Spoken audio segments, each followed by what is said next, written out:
नमस्कार.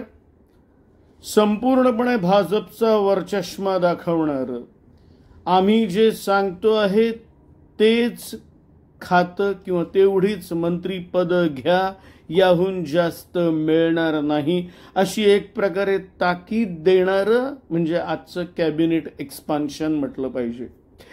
काही interesting figures आहेत. ज्या पक्षाचे 132 आमदार आहेत एकूण विधानसभेत, म्हणजे अर्थात भाजपचे, त्यांचे मुख्यमंत्र्यासह एकूण मंत्री असतील 21. तर ज्या पक्षाचे त्यांच्या खालोखाल म्हणजे शिंदे गटाचे 57 आमदार आहेत, त्यांचे उपमुख्यमंत्र्यांसह आमदार असतील मंत्री असतील 11. तर राष्ट्रवादीचे अजित पवार गटाचे आमदार एकूण आमदार आहेत 41. तर त्यांचे उपमुख्यमंत्र्यांच्या सह मंत्री असतील 10.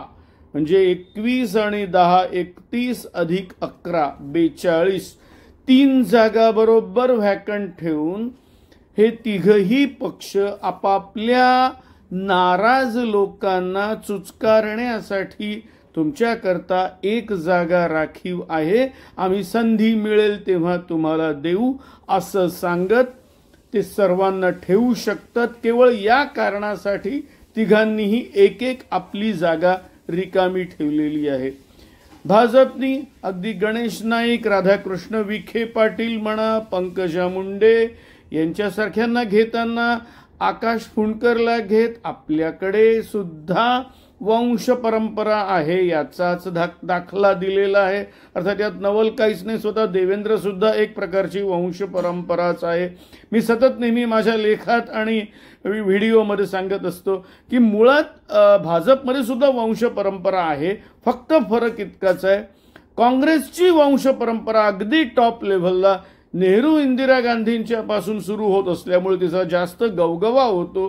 तर भाजपचे सगळेच टॉप लेव्हलचे जे कोणी वाजपेयी, मोदी, ते एक तर बॅचलर किंवा जे काही आहे ते, किंवा त्यांनी आपल्या पत्नीला सोडलेलं, त्यांना मूल नाही, अशा प्रकारचे असल्यामुळे त्यांचा काही वंश परंपरा राहण्याचा प्रश्न उद्भवत नाही आणि म्हणून त्यांची ती वंश परंपरा नाही, ही रिअलिटी आहे. असो, या 42 मंत्र्यांचा शपथविधी झालेला आहे. सुधीर मुनगंटीवार का नाही ते नाराज आहेत. म्हणजे एक प्रकारे नितीन गडकरींच्या जवळच्या चंद्रशेखर बावनकुळेंना घेऊन त्यांना एकाच वेळेस आता प्रदेशाध्यक्ष आणि हे दोन्ही पद कसे सांभाळतील हा प्रश्नच आहे, पण त्यांना घेऊन दुसरे गडकरींचे जवळचे समर्थक मुनगंटीवार यांना दूर करण्याचं साधं इक्वेशन तर नाही. मला असं वाटतं असंच काहीसं घडलेलं आहे.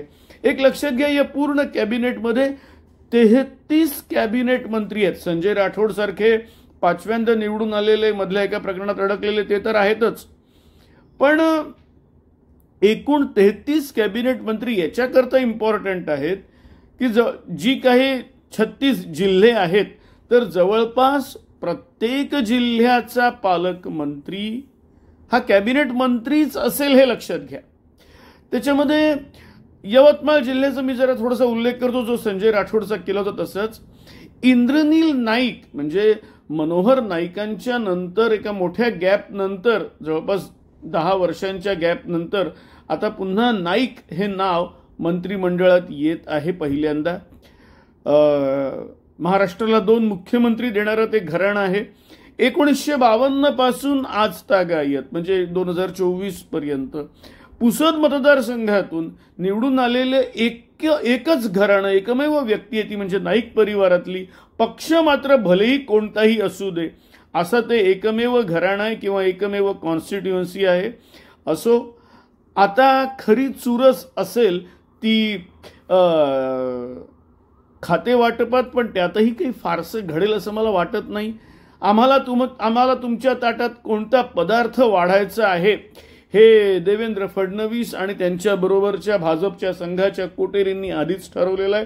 ठरवलेले पदार्थ ठरवलेल्या प्रमाणात उर्वरित 21 जणांना वाटले जातील आणि 21 भाजपच्या 21 जणांकडे त्यांना जो ठेवायचा तो मलिदा राहील, ही रिअलिटी आहे. एक प्रकारे सरळ शब्दात 132 आमदार घेऊन येणाऱ्या भाजपकडे 21 मंत्री, तर 98 आमदार घेऊन येणाऱ्या 2 पक्षांच्या करता सुद्धा 21 मंत्री, असं काहीच इक्वेशन आहे. केवळ 6 राज्यमंत्री आहेत, त्याच्यामध्ये बोर्डीकर आहेत, त्याच्यामध्ये इंद्रनील नाईक सुद्धा काही नवीन लोकांना जी संधी दिलेली आहे ती आहे. असो, आता आपण बघूया. आता आपण पुन्हा एकदा भेटूच 1-2 दिवसातच जेव्हा होईल कॅबिनेट एक्सपान्शन.